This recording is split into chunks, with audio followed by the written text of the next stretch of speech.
after these days, or we can say weeks, weeks, or you could even say it's a year, what is your reaction on what has happened yesterday and in the past?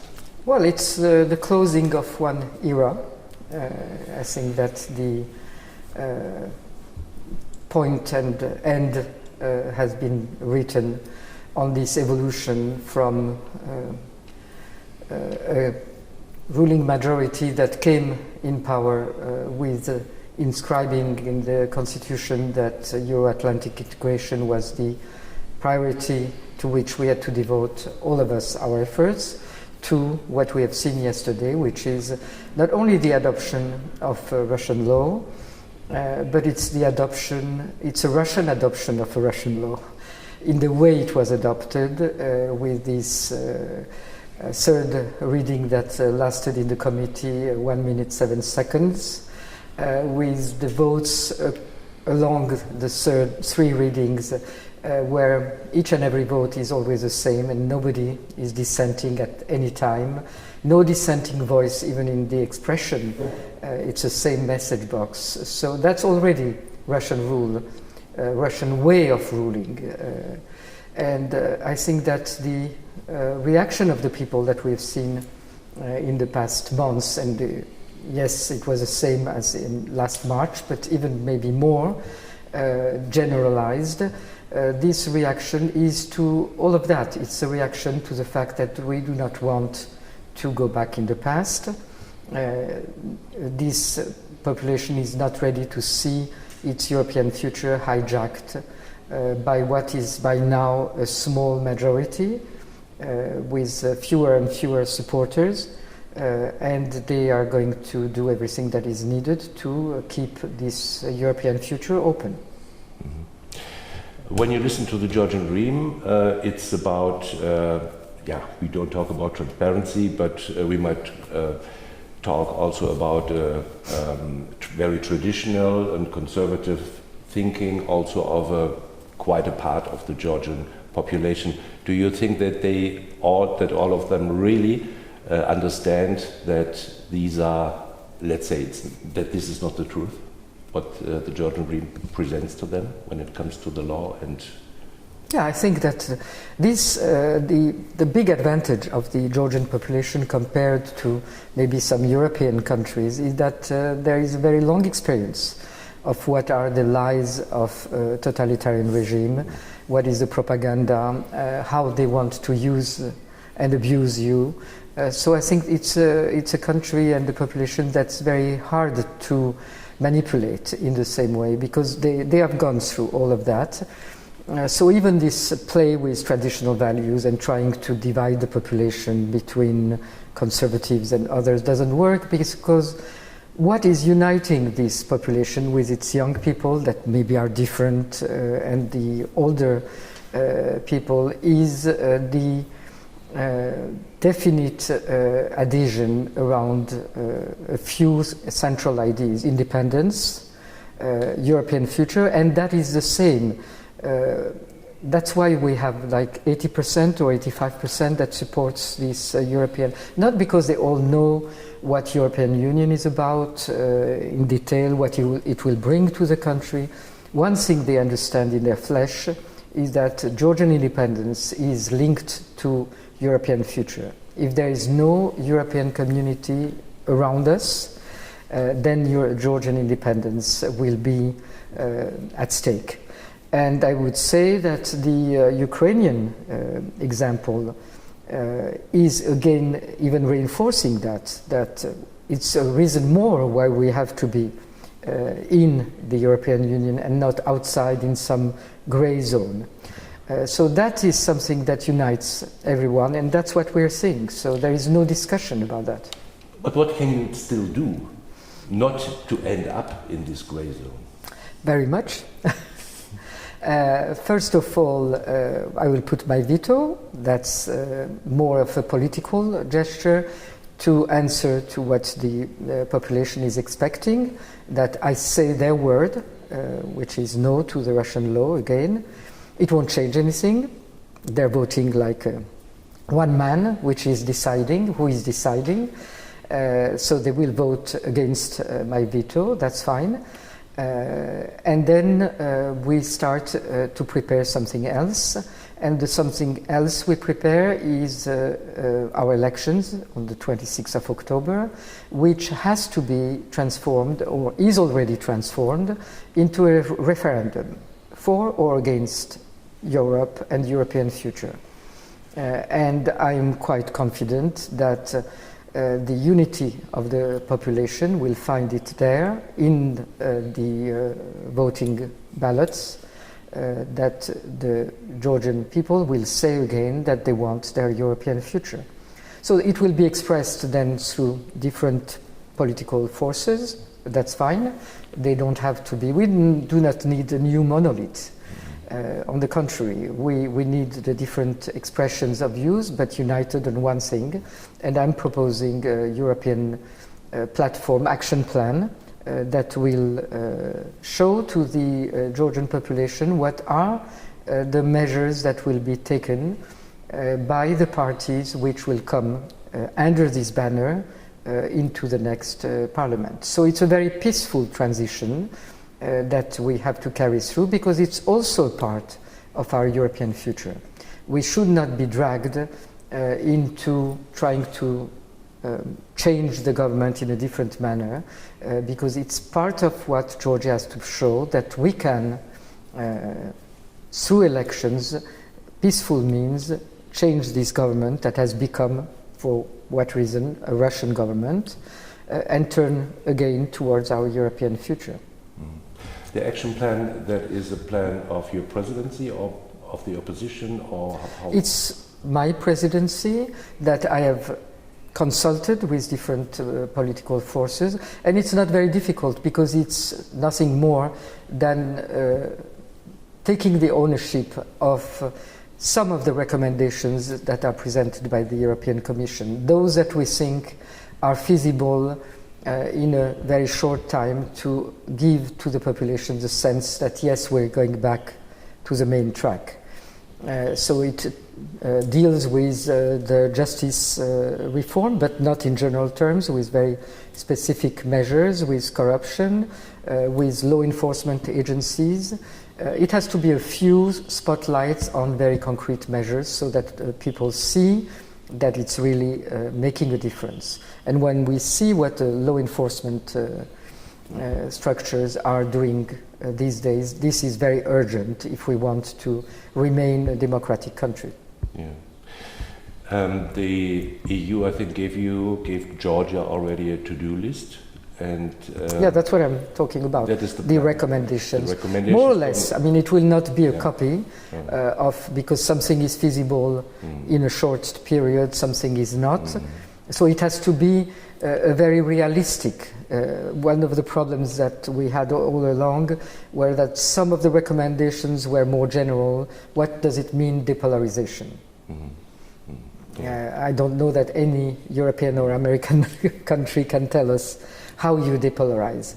But if we unite around this action plan for Europe, de facto we will have, to a large extent, depolarized. Maybe not fully. And that also means that some people that will run under Georgian Dream in the elections, if they subscribe to the European plan, they are welcome to subscribe to the European plan. Georgia is already lagging behind a little bit, lost their advantages already when you compare to Ukraine and Moldavia, it seems. So what are there still chances to start talks about the entry to the EU late this year or beginning next year? What do you think? Well, that's the game plan. That's the action plan is designed for that, to say, well, the majority has changed, and the majority is starting to implement and will implement in the 90 days after the elections some of the very important measures that are the request of the European Commission. So we will take some delay, certainly, compared to Ukraine or Moldova. I don't think it's a tragedy. We have seen that with the status of candidate. Yes, we had some delay, but one can catch up. And what is more important is that I'm very confident in the Georgian administration, public service, and the capacity of the administration to deliver on the approximation of the legislations. We have started very long time ago, so there is a very good I would say, experience in the administration. Plus, today we had our Baltic friends, and Georgia, when it's on the right track, has very good friends that can help us in catching up with whatever delay we will have. And again, I mean, it's not 6 months. We have, thanks to Ukraine, and I will never say that enough, thanks to the tragedy in Ukraine, but still, we have advanced on the European path much faster than what we would have expected otherwise in normal terms. So what is important is a process, it's a direction, and it's not to take one step back. And that's what is at stake here. You're talking about the elections, and that is very important if you want to change something. I mean, you really have to focus on that. But I spoke to a lot of people here from civil society, experts, and a lot of them see Georgia really on a slippery road when it comes to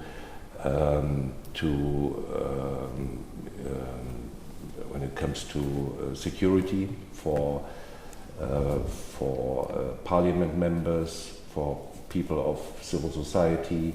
So they see, or they say that Georgia is a little bit on the way to a semi-authoritarian regime, and it makes it really hard for civil society to go into this direction, to support the elections. And so there are a lot of talks about death threats via telephone, about smear campaigns. So we have all received. Yeah. So I mean, how do you see really the chances for Georgia to have a fair election? First of all, this intimidation, pressures, repression, it's not new. And what you see on the streets, for 1 month it has been going on, and the answer is that these people of the streets retreat a little bit and come back again, and come back more numerous.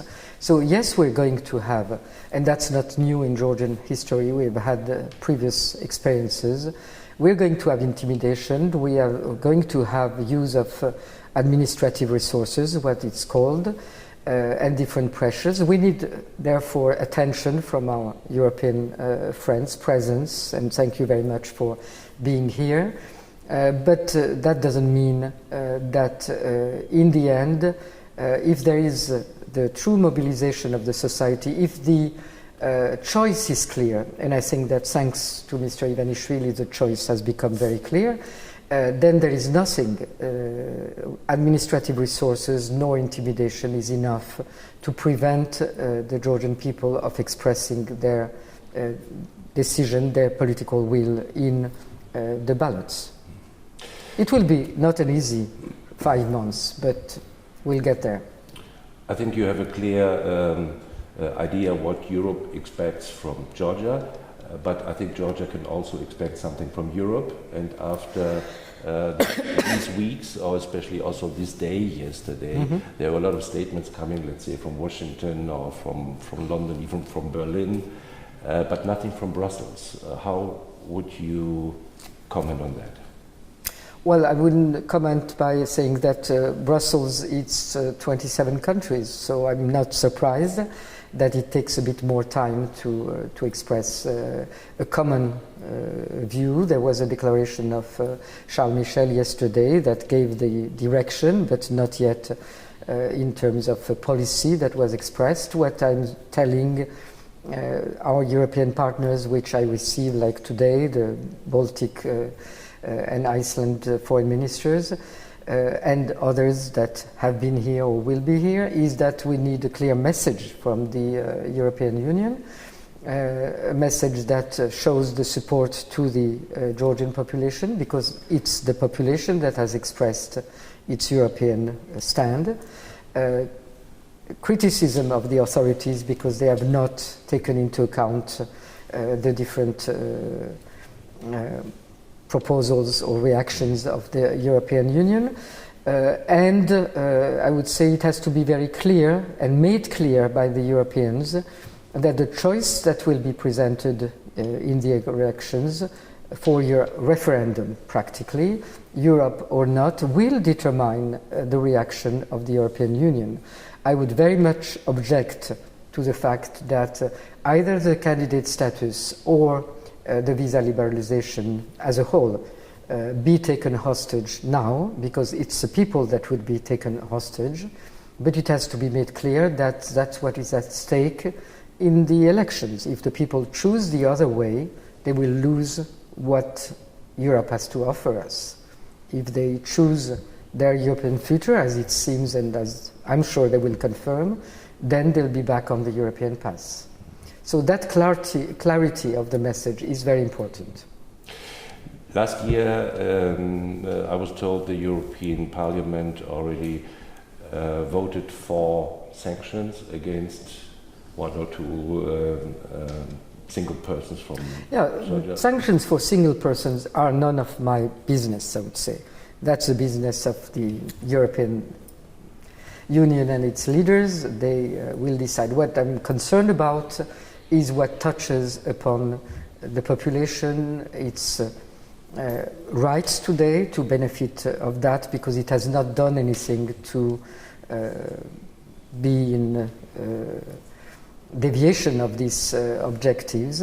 But if, and I'm a Democrat and I think that we all have to be together democratic, if in the elections and in elections that are judged fair enough, the population were to decide that it wants to go in a different direction, then I would completely understand that we get the consequences of our decisions.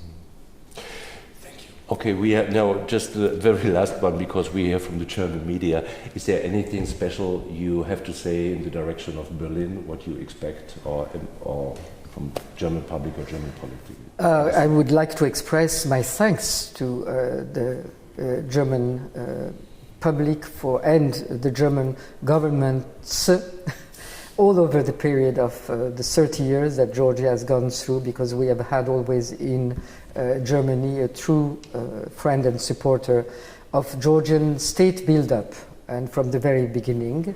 In the latest period, I know the role that Germany has played with another country I know quite well to support the candidate status, and we need that support to be continued. We need presence. And I want to, we had today, yesterday, the chair of the Committee of Foreign Affairs of the Bundestag, and thank you very much for that. And I think that high-level visits during all this period will be extremely important, including my colleague, the Chancellor, which I want to salute. Thanks a lot.